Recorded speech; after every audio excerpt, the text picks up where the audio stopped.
আসসালামু আলাইকুম। এটিএন বাংলা সংবাদে সবাইকে স্বাগত জানাচ্ছি। আমি সুমনা ঘোষ। শুরুতেই থাকছে বিআরবি কেবল সংবাদ শিরোনাম। সরকারের সঙ্গে টানাপোড়েন নেই, একসাথে কাজ করছে সেনাবাহিনী। সার্বভৌমত্ব ও করিডোরের বিষয়ে আপোষহীন থাকার প্রত্যয় ব্রিফিংয়ে সেনা সদর। ইশরাককে মেয়র হিসেবে শপথ না পড়ানোই রিট খারিজের বিরুদ্ধে আপিল। স্থানীয় সরকার মন্ত্রণালয়কে আইনি নোটিশ, মেয়াদ শেষ হওয়ার সুযোগ নেই আইন বিশেষজ্ঞ। কালকের মধ্যে সরকারি চাকরি অধ্যাদেশ প্রত্যাহার না করা হলে সচিবালয় অচল করার আলটিমেটাম আন্দোলনকারীদের। সংস্কার কাজে বাধা এলে প্রতিহতের ঘোষণা হাসনাত আব্দুল্লাহ। নির্বাচন যত দেরি হবে দেশের সংকট ততই বাড়বে, আশঙ্কা আমির খসরুর। গণতন্ত্র ও ভোটাধিকার রক্ষায় হবে আগামীর ঐক্য।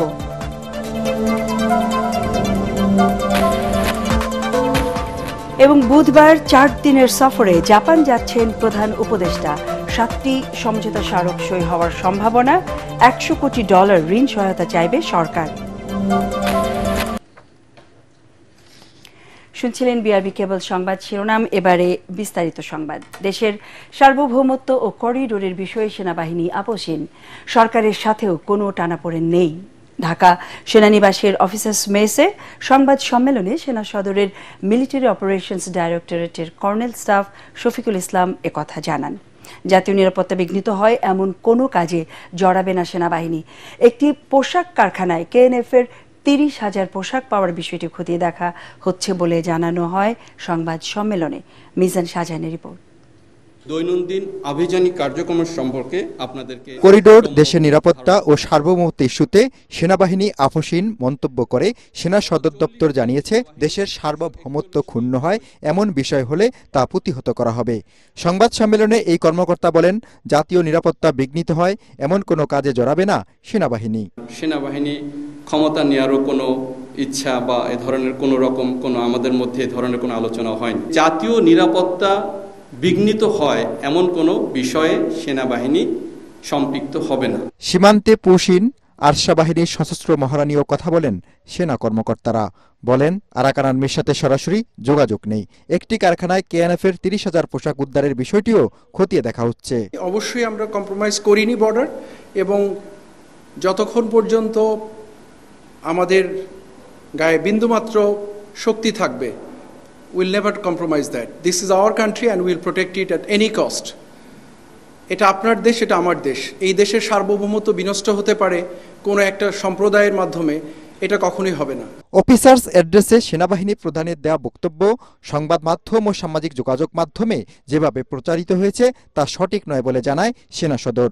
এখন থেকে প্রতি বৃহস্পতিবার সেনা সদর দপ্তরে সংবাদ সম্মেলন করা হবে বলে জানান এই কর্মকর্তা। অফিসার্স অ্যাড্রেস একটি নিতান্তই আমাদের বাহিনীর অভ্যন্তরীণ বিষয়, এবং গণমাধ্যমে আপনারা যেটা দেখতে পাচ্ছেন এটা সঠিকতা নিয়ে যথেষ্ট সন্দিহান। কারণ আমরা এখানে কাউকে যদি আমরা কোনো কিছু জানাতেই চাইতাম তাহলে আমরা আপনাদেরকে ডাকতাম, গণমাধ্যম থাকতো, সেখানে আইএসপি আর সরকারভাবে বিবৃত দিত।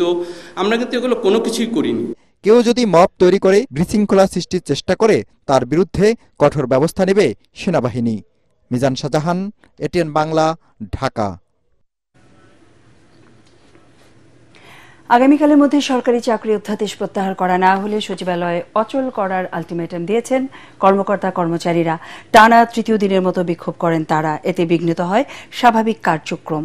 এদিকে সরকারের সংস্কার কাজে বাধা দানকারীদের প্রতিহতের হুঁশিয়ারি দিয়েছেন এনসিপি নেতা হাসনাত আব্দুল্লাহ। রিপোর্টে জানাচ্ছেন মাহবুব কবির চপল। ধীরে ধীরে অচল হয়ে পড়ছে দেশের প্রশাসনের কেন্দ্রবিন্দু সচিবালয়। সরকারি চাকরি অধ্যাদেশ বাতিলের দাবিতে টানা 3 দিন ধরে দাপ্তরিক কাজ রেখে আন্দোলন করে যাচ্ছেন কর্মকর্তা কর্মচারীরা। যদিও তাদের আন্দোলন হুমকির মধ্যেই রোববার সরকারি চাকরি সংশোধন অধ্যাদেশ জারি করেছে সরকার, যেখানে 4টি শর্ত ভঙ্গ করলে তদন্ত ছাড়াই চাকরিচ্যুতির বিধান রাখা হয়েছে। অন্তর্বর্তী সরকার কেন এসব করছে তা নিয়ে প্রশ্ন তুলছেন সরকারি চাকরিজীবীরা। এটার অপব্যবহারের আশঙ্কাও করছেন তারা। এটা আমাদেরকে একটা হয়রানি এবং শাস্তিমূলক, আমাদেরকে প্রেসারে রাখতে চাচ্ছে। এই জন্য আমরা এটার বিরুদ্ধে লড়াই করতেছি, কারণ আমরা চাকরি নিচ্ছি স্থায়িত্বের জন্য। আমাদের চাকরি তো প্রাইভেট চাকরির মতো যখন তখন চলে যাওয়ার কথা না। আমাকে হুমকি দেওয়া হয়েছে, আমাকে রাতে তুলে নিয়ে যাওয়া হবে। আমি ভয় করি না মরণে। আমরা এগিয়ে যাব এবং আজকে প্রয়োজনে জনপ্রশাসন সচিবের দপ্তরে আমরা যাব, তাকে বলবো আপনি কেন দ্রুত এই আইন পাশ করলেন।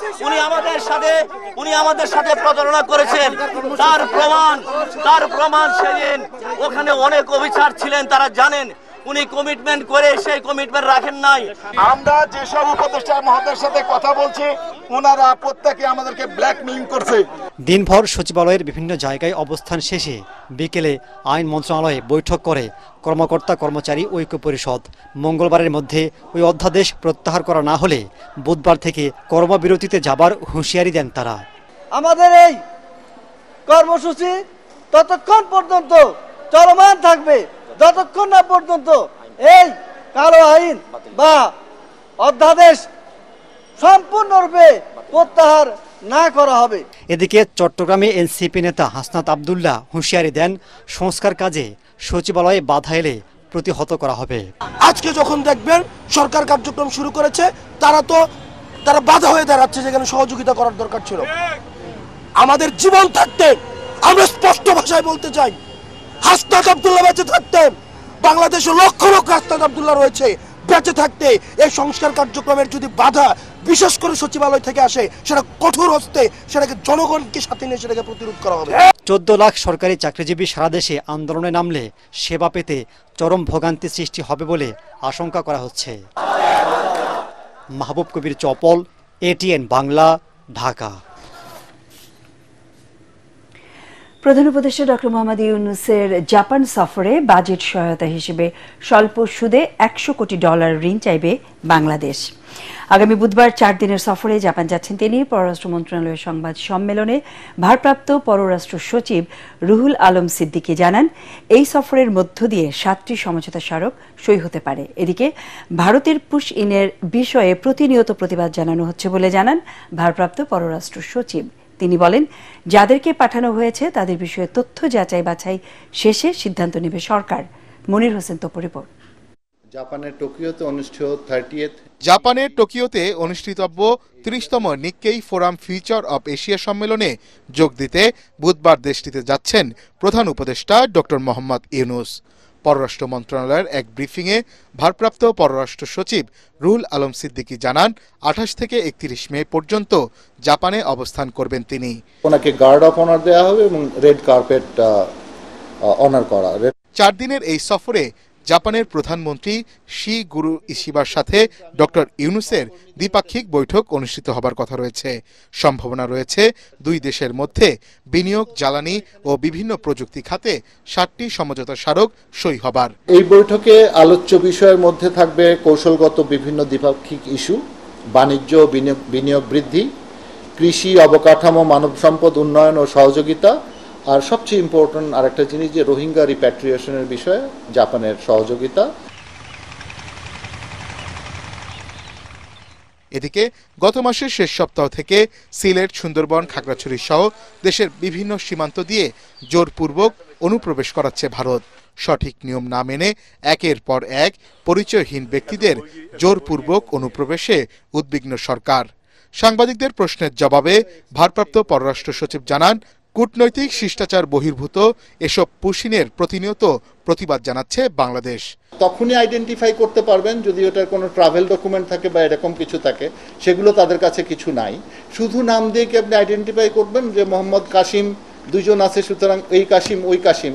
পররাষ্ট্র মন্ত্রণালয় এবং অন্যান্য যারা আছে, আমাদের যারা বর্ডারেও আছে, তারাও তাদের লেভেলে নিয়মিত প্রতিবাদ করে যাচ্ছে। অ্যামিকেবল সলিউশনে পৌঁছানোর জন্য চেষ্টা করছি আমাদের প্রতিবেশী দেশের সাথে। সংবাদ সম্মেলনে আরও জানানো হয়, সামাজিক যোগাযোগ মাধ্যমে আওয়ামী লীগের সাধারণ সম্পাদক ওবায়দুল কাদেরের বক্তব্য প্রচার প্রসঙ্গে সচিব বলেন, ভারতকে অনুরোধ জানানো হয়েছে বাংলাদেশের জন্য ক্ষতিকর কাউকে আশ্রয় প্রশ্রয় না দিতে। গুড নেইবারলি রিলেশনশিপের বিষয়ে চিন্তা করলেই আমরা বলতে পারি যে এগুলো তোমরা প্রশ্রয় দিও না। আমাদের এই প্রচেষ্টাটা সবসময়ই আছে। মনির হোসেন তপু, এটিএন বাংলা, ঢাকা। অন্তর্বর্তী সরকার দেশের প্রতিটি নাগরিকের ধর্মীয় স্বাধীনতা রক্ষায় প্রতিশ্রুতিবদ্ধ বলে জানিয়েছেন প্রধান উপদেষ্টা ড. মোহাম্মদ ইউনূস। মার্কিন আন্তর্জাতিক ধর্মীয় স্বাধীনতা কমিশনের চেয়ারম্যান স্টিফেন স্নেইক জাতীয় রাষ্ট্রীয় অতিথি ভবন যমুনায় সাক্ষাৎকালে প্রধান উপদেষ্টা কথা জানান। সংখ্যালঘুদের বিরুদ্ধে সহিংসতার অভিযোগের বিষয়ে ড.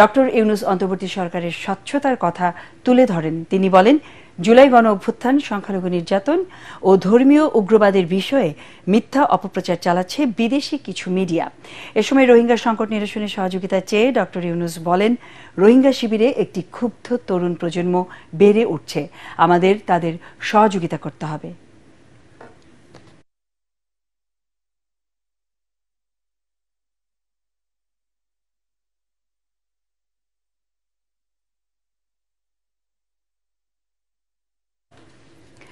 বিএনপি নেতা ইশরাক হোসেনকে ঢাকা দক্ষিণ সিটি কর্পোরেশনের মেয়র হিসেবে শপথ না পড়ানো ও তাকে মেয়র ঘোষণা করে নির্বাচন কমিশনের গেজেটের কার্যক্রম স্থগিত চেয়ে করা রিট খারিজের বিরুদ্ধে লিভ টু আপিল করেছেন রিটকারী।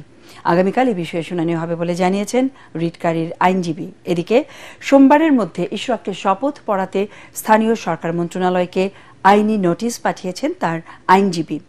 আইন বিশেষজ্ঞরা বলছেন, মেয়রের মেয়াদ শেষ হয়ে যাওয়ায় ইশরাক হোসেনের আর শপথ নেয়ার কোনো সুযোগ নেই। আরও জানাচ্ছেন হুমায়ুন চিশতি।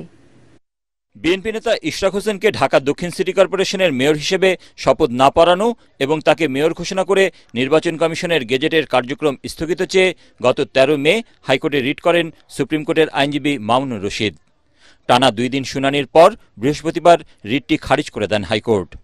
হাইকোর্টের ওই আদেশের বিরুদ্ধে সোমবার লিভ টু আপিল বা আপিলের অনুমতি চেয়ে চেম্বার আদালতে আবেদন করেন রিটকারী। শুনানিতে আমরা civil petition for leave to আপিলের সাথে সাথে যে ট্রাইব্যুনালের যে তর্কিত রায়, অর্থাৎ যে কলুসিভ রায় তারা অর্জন করেছিলেন, সেই রায় এবং নির্বাচন কমিশনের যে গেজেট, এই দুইটির কার্যকারিতার উপরে আমরা স্থগিতাদেশ চেয়েছি। এদিকে সোমবারের মধ্যে ইশরাককে ডিএনসিসির মেয়র হিসেবে শপথ পড়াতে স্থানীয় সরকার মন্ত্রণালয়কে আইনি নোটিশ পাঠান তার আইনজীবী। 26 মে শপথ পড়ানোর শেষ দিন থাকলেও স্থানীয় সরকার মন্ত্রণালয় এ বিষয়ে কোনো উদ্যোগ নেয়নি। এ অবস্থায় ইশরাক হোসেনের শপথ নেওয়ার কি কোনো সুযোগ রয়েছে? এই গেজেট প্রকাশের পরেও তাকে শপথ না নিয়ে এটা কিন্তু একটা রাজনীতি করা হয়েছে, যার কারণে কিন্তু এই জটিলতার সৃষ্টি হয়েছে। সরকার একটা আপনার গ্রাউন্ডস নিতে পারে যে মেয়রের টাইম টেবিল শেষ, সুতরাং উনি আর এখানে সুযোগ দেয় দায়িত্ব পালনের। বিএনপি নেতা ইশরাক হোসেনের করা মামলার পরিপ্রেক্ষিতে গত 27 মার্চ ঢাকার প্রথম যুগ্ম জেলা জজ ও নির্বাচনী ট্রাইব্যুনাল তাকে মেয়র ঘোষণা করে রায় দেন। গত 27 এপ্রিল গেজেট প্রকাশ করে ইশরাকের শপথের ব্যবস্থা নিতে স্থানীয় সরকার মন্ত্রণালয়ে চিঠি দেয় নির্বাচন কমিশন। হুমায়ুন চিশতি, এটিএন বাংলা, ঢাকা। জাতীয় নির্বাচন যত দেরি হবে দেশের সংকট ততই বাড়বে বলে আশঙ্কা করছেন বিএনপির স্থায়ী কমিটির সদস্য Amir Khasru Mahmud Chowdhury. Dhaka reporters unity DRU এর 30তম প্রতিষ্ঠা বার্ষিক অনুষ্ঠানে অংশ নিয়ে তিনি মন্তব্য করেন। এদিকে সম্প্রতি কারামুক্ত নারায়ণগঞ্জ জেলা ছাত্র দলের সাবেক নেতা জাকির খানকে সাথে নিয়ে বিএনপির প্রতিষ্ঠাতা জিয়াউর রহমানের সমাধিতে শ্রদ্ধা নিবেদন শেষে দলের স্থায়ী কমিটির সদস্য গয়েশ্বরচন্দ্র রায় বলেন, স্বৈরাচারের পতন হলেও জনগণের ভোটাধিকার ও গণতন্ত্র ফিরিয়ে আনাই বিএনপির প্রধান লক্ষ্য। রিপোর্ট করছেন মাজহারুল হক মুয়াজির। ঢাকা রিপোর্টার্স ইউনিটির 30তম প্রতিষ্ঠা বার্ষিকী অনুষ্ঠানে অংশ নেন বিএনপির স্থায়ী কমিটির সদস্য আমির খসরু মাহমুদ চৌধুরী। উপস্থিত সংগঠনের সভাপতি, সাধারণ সম্পাদক সহ অন্যান্য সদস্যরাও। এ সময় আমির খসরু বলেন, আগামীর ঐক্য হবে গণতন্ত্র ও স্বাধীনতার জন্য। দেশে যতদিন এই ঐক্য প্রতিষ্ঠা না হবে, গণমাধ্যম ততদিন স্বাধীন হবে না। বিভিন্ন চাপের বলতে মিডিয়াকে তারা চাপে রাখতে চায়। আর কোনো বক্তব্য, কোনো রিফর্ম এটা দিতে পারবে না যেটা আপনাকে গণতান্ত্রিক শাসন দিতে পারবে। কোনো রিফর্ম দিতে পারবে না। বাংলাদেশে একটি গণতান্ত্রিক অর্ডার ফিরিয়ে আনতে চায়, এবং এটা যত বিঘ্নিত হবে, যত দেরি হবে, তত বেশি আমাদের সংকট বাড়তে থাকবে। পরে ডিআরইউ এর সম্মেলন কক্ষে শীর্ষ নিয়োগের নতুন কার্যক্রমের উদ্বোধন অনুষ্ঠানে প্রধান অতিথির বক্তব্যে দলের সিনিয়র এই নেতা বলেন, যারা সংস্কার ও বিচার প্রক্রিয়াকে সাংঘর্ষিক অবস্থানে নিয়ে যেতে চায় তাদের উদ্দেশ্য অসৎ। সংস্কারকে নির্বাচনের সাথে সাংঘর্ষিক কেন করা হচ্ছে? তার মানে অন্য কোনো উদ্দেশ্য আছে? বিচার করলে আমরাই করব, আমাদের কমিটমেন্ট। একটা কথা বলে দিই, বিচার সরকার করে না। যারা বিচার সমাপ্তির কথা বলে, বিচার সরকার করে না, বিচার করে বিচার বিভাগ। যারা বিচারকে সরকার যখন বলে বিচার অমুক দিনে শেষ হয়ে যাবে, এত দিনে শেষ হয়ে যাবে, সেটা শেখ হাসিনার বিচার। এদিকে সম্প্রতি কারামুক্ত নারায়ণগঞ্জ জেলা ছাত্রদলের সাবেক নেতা জাকির খানকে সাথে নিয়ে বিএনপির প্রতিষ্ঠাতা জিয়াউর রহমানের সমাধিতে শ্রদ্ধা নিবেদন করেন বিএনপির স্থায়ী কমিটির সদস্য গয়েশ্বর চন্দ্র রায়। তিনি বলেন, গণতন্ত্র পুনরুদ্ধার করতে না পারলে ব্যর্থ হবে জুলাই গণ অভ্যুত্থান।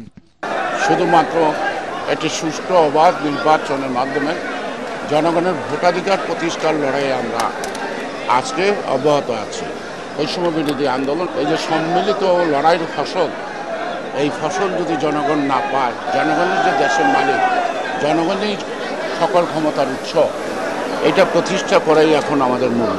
জনগণের অধিকার প্রতিষ্ঠার আন্দোলনে বিএনপি কখনো পিছপা হয়নি বলেও মন্তব্য করেন তিনি।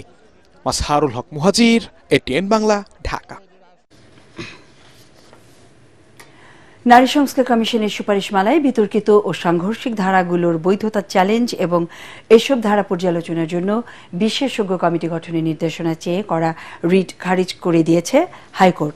সকালে বিচারপতি ফাতেমা নাজিব ও বিচারপতি শিকদার মাহমুদুর রাজির দ্বৈত বেঞ্চ এই আদেশ দেন। গত 4 মে সুপ্রিম কোর্টের আইনজীবী রওশন আলী এই রিট করেন। এতে কমিশনের সুপারিশ করা বিতর্কিত 3, 4, 6, 10, 11 এবং 12 ধারার বৈধতা চ্যালেঞ্জ করা হয়। একই সাথে এসব ধারা পর্যালোচনায় বিশেষজ্ঞ কমিটি গঠনের নির্দেশনা চাওয়া হয়। রিটে বলা হয়, নারী সংস্কার কমিশন প্রতিবেদন 2025 এর কয়েকটি সুপারিশ ইসলামী শরিয়ত ও জনগণের ধর্মীয় অনুভূতির পরিপন্থী এবং সংবিধানের সাথে সাংঘর্ষিক। হাইকোর্টের খারিজ আদেশ হাতে পাওয়ার পর আপিলের বিষয়ে সিদ্ধান্ত নেওয়া হবে বলে জানান রিটকারী আইনজীবী। অন্তর্বর্তীকালীন সরকার যদি এরকম কোনো সুপারিশ বাস্তবায়ন করতে যায় এবং সেই সুপারিশগুলো যদি দেখা যায় আমাদের মৌলিক অধিকারের সাথে সাংঘর্ষিক হতে যাচ্ছে বা আমাদের ধর্মীয় অনুভূতিতে আঘাত হানে, এরকম যদি কোনো বিষয় এসে থাকে, তাহলে কিন্তু আমাদের এই কোর্টেই ডোর খোলা থাকবে, আমরা যে কোনো সময় আসতে পারবো। জুলাই মাসের মধ্যে জাতীয় সনদ তৈরি করা সম্ভব বলে জানিয়েছেন জাতীয় ঐক্যমত্য কমিশনের সহ সভাপতি অধ্যাপক আলী রিয়াজ।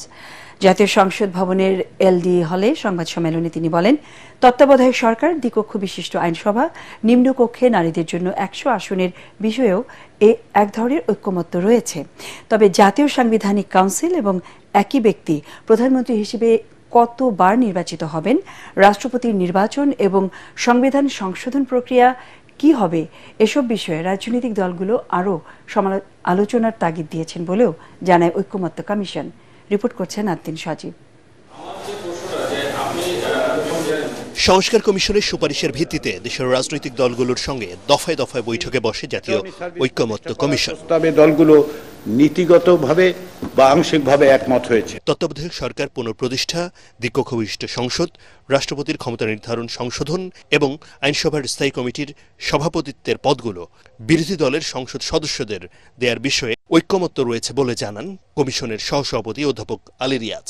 তত্ত্বাবধায়ক সরকার পুনঃপ্রতিষ্ঠার ব্যাপারে রাজনৈতিক দলগুলোর ভেতরে কোন রকম দ্বিমত নেই। সংবিধানে রাষ্ট্রের মূলনীতি হিসেবে সাম্য, মানবিক মর্যাদা, সামাজিক সুবিচার, বহুত্ববাদ এবং গণতন্ত্র অন্তর্ভুক্ত করার প্রস্তাবে বহুত্ববাদ না রাখার ব্যাপারে অধিকাংশ দল মতামত দিয়েছেন।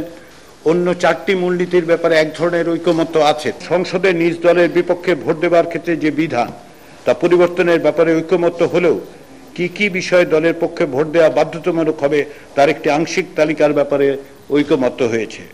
অর্থ বিল, আস্থা ভোট, সংবিধান সংশোধন বিলের ব্যাপারে দলীয় অনুশাসনের বাধ্যবাধকতার ব্যাপারে অধিকাংশ দল একমত।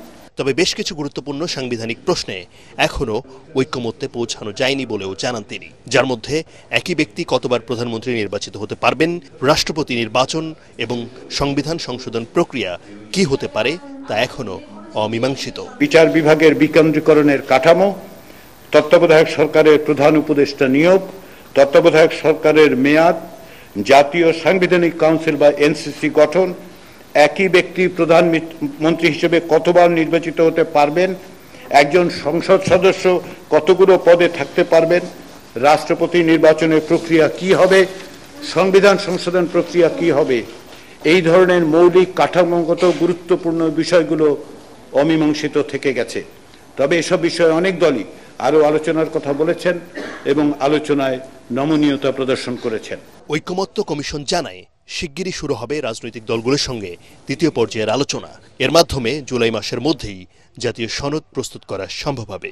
এই যে জাতীয় সনদ তৈরির চেষ্টা, সেটা দীর্ঘমেয়াদের লক্ষ্যেই কিন্তু করা হচ্ছে, যে ভবিষ্যতে যাতে রাজনৈতিক কাঠামোটা এমনভাবে হয় যার মধ্যে স্বৈরাচারী ব্যবস্থা পুনরায় উত্থিত হতে না পারে এবং নাগরিকের অধিকারগুলো যেন সুরক্ষিত থাকে। এটা দীর্ঘমেয়াদের চিন্তা, আজকের চিন্তা না। তবে এই সনদ বাস্তবায়নের বিষয়টি নির্ভর করবে রাজনৈতিক দলগুলোর সদিচ্ছার উপর, মনে করেন অধ্যাপক আলী রিয়াজ। আদ্দিন সজীব, এটিএন বাংলা, ঢাকা। আদালত অবমাননার ব্যাখ্যা দিতে ক্ষমতাচ্যুত প্রধানমন্ত্রী শেখ হাসিনা সহ দুজনকে আগামী ৩ জুন হাজির হতে দুটি জাতীয় পত্রিকায় বিজ্ঞপ্তি প্রকাশ করেছে আন্তর্জাতিক অপরাধ ট্রাইব্যুনাল। সাবেক প্রধানমন্ত্রী শেখ হাসিনা গাইবান্ধার গোবিন্দগঞ্জ উপজেলা পরিষদের সাবেক চেয়ারম্যান শাকিল আকন্দ বুলবুল ওরফে শাকিল আলমের সাথে ফোনে জুলাই গণ অভ্যুত্থানের ঘটনার মামলা নিয়ে কথা বলেন। অনলাইনে ছড়িয়ে পড়া এই ফোন আলাপে শেখ হাসিনা বিচার কাজে বাধা ও হুমকি দিয়েছেন বলে ৩০ এপ্রিল ট্রাইব্যুনালে অভিযোগ দেন চিফ প্রসিকিউটর। এর পরিপ্রেক্ষিতে ট্রাইব্যুনাল ২৫ মের মধ্যে শেখ হাসিনা ও বুলবুলকে সশরীরে বা আইনজীবীর মাধ্যমে ব্যাখ্যা দেওয়ার নির্দেশ দেন, কিন্তু তারা জবাব দাখিল না করায় আত্মপক্ষ সমর্থনের অধিকতর সুযোগ দিতে ট্রাইব্যুনাল সোমবার দৈনিক যুগান্তর ও নিউ এজ পত্রিকায় বিজ্ঞপ্তি প্রকাশ করেছে। ট্রাইব্যুনালের রেজিস্ট্রার ASM রুহুল ইমরান স্বাক্ষরিত নোটিশে বলা হয়েছে, তারা ৩ জুন সকাল 10টায় সশরীরে উপস্থিত হয়ে অভিযোগের জবাব না দিলে ওই দিন অথবা পরবর্তী যে কোনো তারিখে তাদের অনুপস্থিতিতে অভিযোগের বিচার কাজ সম্পন্ন করা হবে।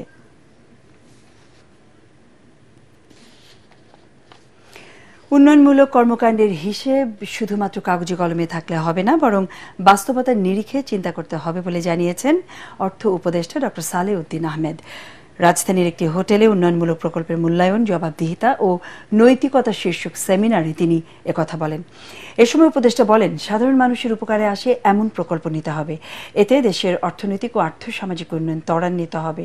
উন্নয়নের ধারাবাহিকতায় নীতি, নৈতিকতা ও স্বচ্ছতাকে অনেক বেশি গুরুত্ব দিতে হবে জানিয়ে সালেহ উদ্দিন আহমেদ আরও জানান, যেসব প্রকল্প হাতে নেওয়া হয় সেগুলো সাধারণ মানুষকেও জানানো উচিত, এতে প্রকল্প সম্পর্কে সব শ্রেণী পেশার মানুষ একটা ধারণা পাবে।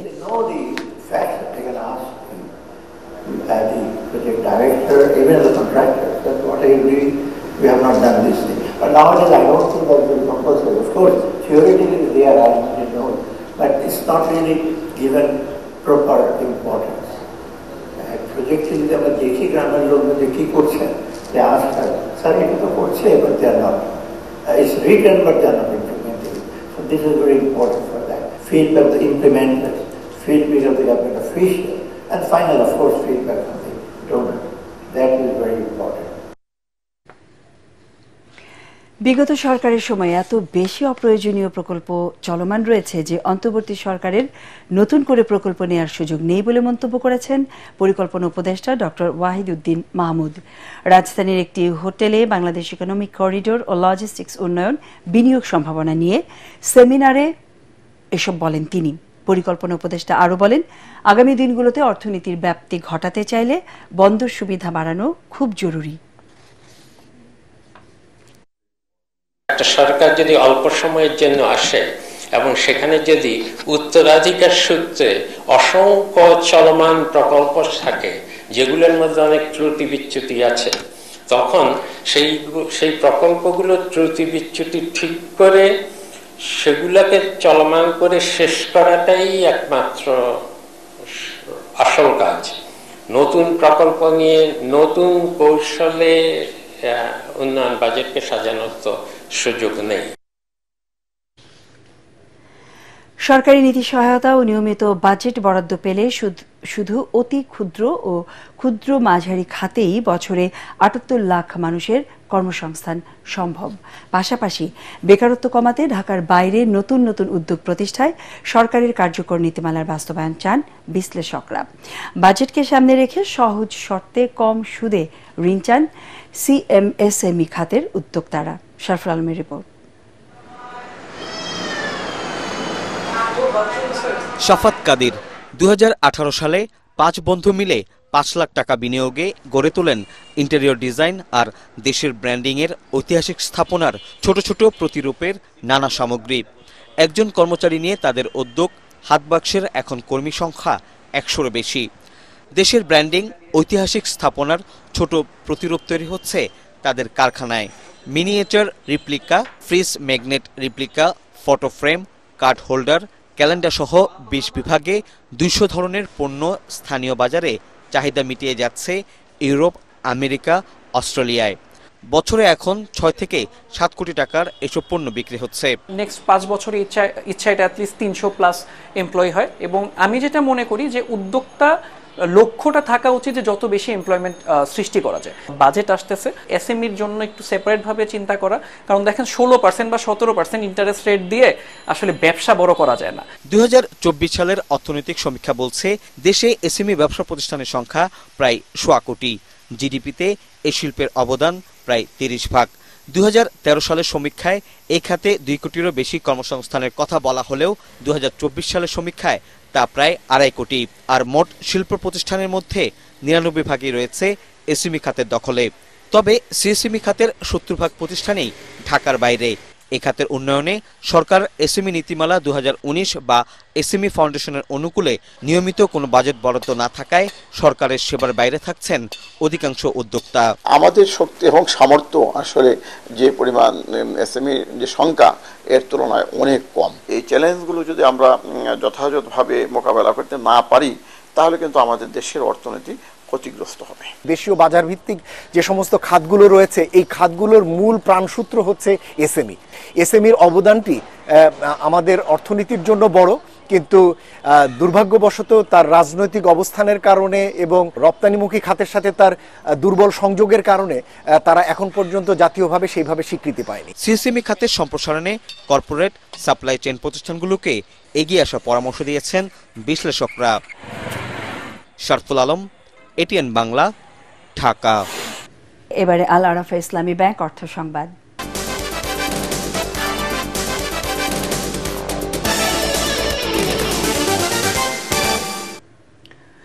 ঢাকা সেনানিবাস আবাসিক এলাকা থেকে বিএটির অবৈধ সিগারেট ফ্যাক্টরি অপসারণ, বিড়ির শুল্ক ও অগ্রিম আয়কর প্রত্যাহার সহ 5 দফা দাবিতে মানববন্ধন করেছে পাবনা জেলা বিড়ি মজদুর ইউনিয়ন।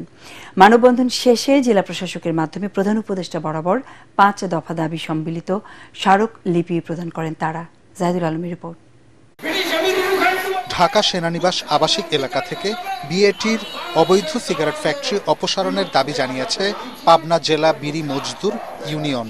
সকালে জেলা প্রশাসক কার্যালয়ের সামনে আয়োজিত মানববন্ধনে বক্তারা আবাসিক এলাকায় বিএটির কার্যক্রমকে জনস্বাস্থ্যের জন্য মারাত্মক হুমকি হিসেবে বর্ণনা করেন।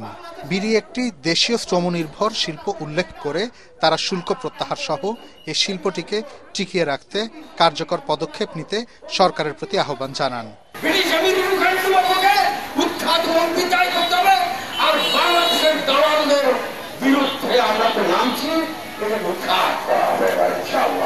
বাংলাদেশে অত্যন্ত স্পষ্টকাতর জায়গা ঢাকা ক্যান্টনমেন্ট এরিয়ার ভিতর ব্রিটিশ আমেরিকান টোবাকো কোম্পানি কিভাবে থাকে এটা বাঙালি জাতি হিসাবে আমরা জানতে চাই। অবিলম্বে এটা অপসারণ করতে হবে। যারা এই ব্রিটিশ আমেরিকান টোবাকোর সঙ্গে শিকার আছেন এই দেশে অবিলম্বে শিকার প্রত্যাহার করতে হবে।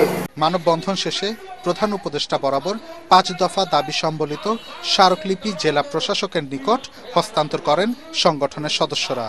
পাবনা জেলা বিড়ি মজদুর ইউনিয়নের সভাপতি হরিক হোসেনের সভাপতিত্বে মানববন্ধনে বাংলাদেশ বিড়ি শ্রমিক ফেডারেশনের সভাপতি আমিন উদ্দিন, বিএসসি সহসভাপতি নাজিম উদ্দিন, পাবনা জেলা বিড়ি মজদুর ইউনিয়নের সাধারণ সম্পাদক শামীম ইসলাম বক্তব্য রাখেন।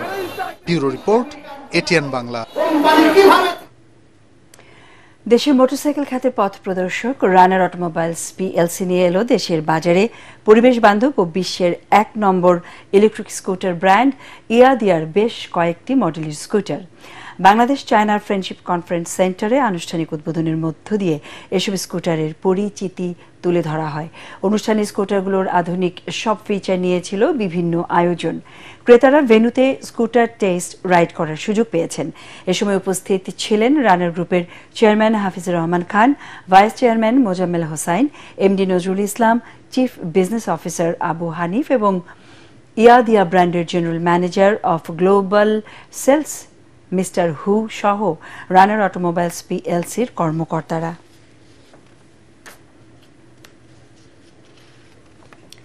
আন্তর্জাতিক সংবাদ।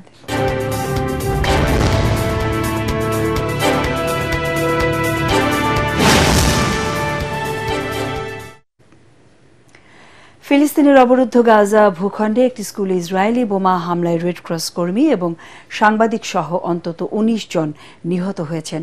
আহত হয়েছে কমপক্ষে ২৫ জন। এদিকে গাজা উপত্যকার ৭৭% দখল করে নিয়েছে ইসরায়েল। পুরোপুরি দখলে না নেওয়া পর্যন্ত এই যুদ্ধ চলবে বলে জানিয়েছেন ইসরায়েলের প্রধানমন্ত্রী বেঞ্জামিন নেতানিয়াহু। তবে হামাস বলছে ইসরায়েল যুদ্ধ বন্ধ করলেই তারা সমস্ত ইসরায়েলি বন্দীকে একক বিনিময়ে মুক্তি দিতে প্রস্তুত। আশিকুর রহমান জানাচ্ছেন বিস্তারিত। ফিলিস্তিনের অবরুদ্ধ গাজায় নিয়মিত হামলা চালিয়ে যাচ্ছে ইসরায়েল। এবার আশ্রয়কেন্দ্র হিসেবে ব্যবহৃত হওয়া একটি স্কুলে হামলা চালায় দখলদার বাহিনী। এতে কমপক্ষে ১৯ জন নিহত এবং ২৫ জন আহত হয়েছেন। এর মধ্যে ২ জন রেড ক্রস কর্মী এবং এক সাংবাদিকও রয়েছেন। জাতিসংঘের ওয়ার্ল্ড ফুড প্রোগ্রামের বরাত দিয়ে আল জাজিরা জানায়, গাজায় হাজার হাজার শিশু চরম অপুষ্টির শিকার হয়ে মৃত্যু ঝুঁকিতে রয়েছে। সেখানে বর্তমানে ৭০,০০০-এরও বেশি শিশু মারাত্মক অপুষ্টিতে ভুগছে। রয়েছে তীব্র পানি ও খাবারের সংকট। এদিকে গাজায় বোমাবর্ষণ ও স্থল অভিযান আরও বাড়িয়েছে দখলদার ইসরায়েল। এরই মধ্যে অবরুদ্ধ গাজা উপত্যকায় ৭৭% দখল করে নিয়েছে তারা। এছাড়া গাজা ভূখণ্ড পুরোপুরি দখলে না নেওয়া পর্যন্ত যুদ্ধ চলবে বলে জানিয়েছেন ইসরায়েলের প্রধানমন্ত্রী বেঞ্জামিন নেতানিয়াহু। আমরা জানি গাজায় এখনো অন্তত ২০ জন ইসরায়েলি বন্দী জীবিত রয়েছে এবং আরো প্রায় ৩৮ জন সম্ভবত নিহত হয়েছেন। কিন্তু শুধুমাত্র বন্দীদের উদ্ধারে স্বল্প সময়ের জন্য যুদ্ধবিরতি বিবেচনায় আনা যেতে পারে। অন্যদিকে গাজাভিত্তিক স্বাধীনতাকামী সশস্ত্র গোষ্ঠী হামাস জানিয়েছে, যদি ইসরায়েল স্থায়ী যুদ্ধবিরতিতে যায় এবং ফিলিস্তিনি বন্দীদের মুক্তি দেয়, তাহলে সমস্ত ইসরায়েলি বন্দীকে একক বিনিময়ে মুক্তি দিতে প্রস্তুত তারা।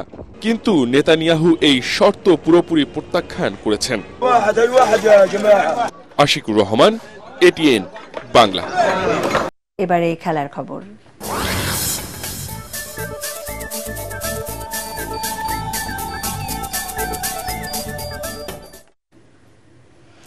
বাফুফের সভাপতি তাবিথ আওয়াল জানিয়েছেন, রাত 10টা থেকে পুনরায় বাংলাদেশ সিঙ্গাপুরের মধ্যকার ম্যাচের টিকিট বিক্রি শুরু হবে।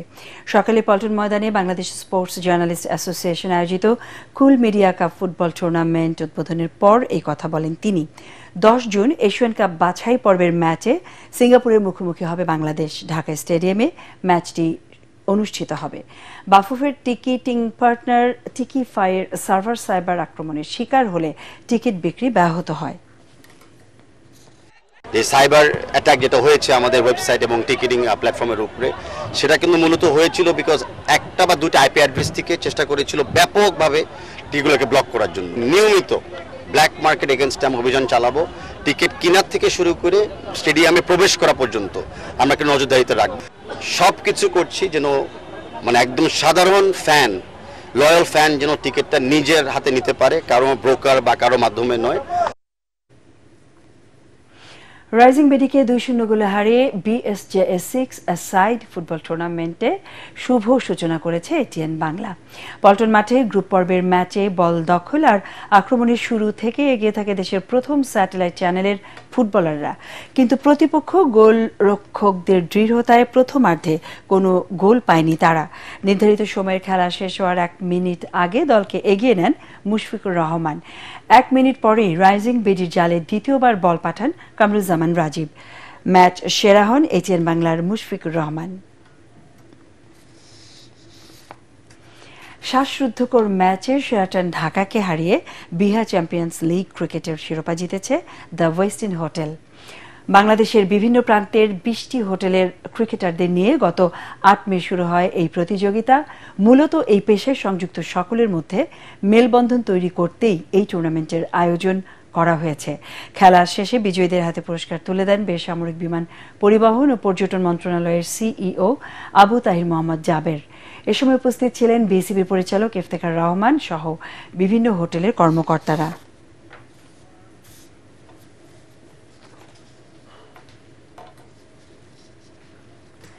সংবাদ শেষ করব তার আগে বিআরবি কেবল সংবাদ শিরোনাম আরও একবার। সরকারের সঙ্গে টানাপোড়েন নেই, একসাথে কাজ করছে সেনাবাহিনী। সার্বভৌমত্ব ও করিডোরের বিষয়ে আপোষহীন থাকার প্রত্যয়, ব্রিফিংয়ে সেনা সদর। ইশরাককে মেয়র হিসেবে শপথ না পড়ানোর রিট খারিজের বিরুদ্ধে আপিল, স্থানীয় সরকার মন্ত্রণালয়কে আইনি নোটিশ, মেয়াদ শেষ হওয়ার সুযোগ নেই আইন বিশেষজ্ঞ। কালকের মধ্যে সরকারি চাকরি অধ্যাদেশ প্রত্যাহার করা না হলে সচিবালয় অচল করার আলটিমেটাম আন্দোলনকারীদের। সংস্কার কাজে বাধা এলে প্রতিহতের ঘোষণা হাসনাত আব্দুল্লাহর। নির্বাচন যত দেরি হবে দেশের সংকট ততই বাড়বে, আশঙ্কা আমির খসরুর। গণতন্ত্র ও ভোটাধিকার রক্ষায় হবে আগামীর ঐক্য।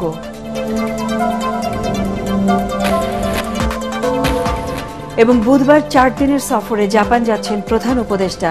7টি সমঝোতা স্মারক সই হওয়ার সম্ভাবনা। $100 কোটি ঋণ সহায়তা চাইবে সরকার। আমাদের পরের সংবাদ দেখার আমন্ত্রণ জানিয়ে এখনকার মতো শেষ করছি। এটিএন বাংলা সংবাদ ইউটিউবে দেখতে ব্রাউজ করুন, youtube/এটিএন বাংলা নিউজ। ধন্যবাদ।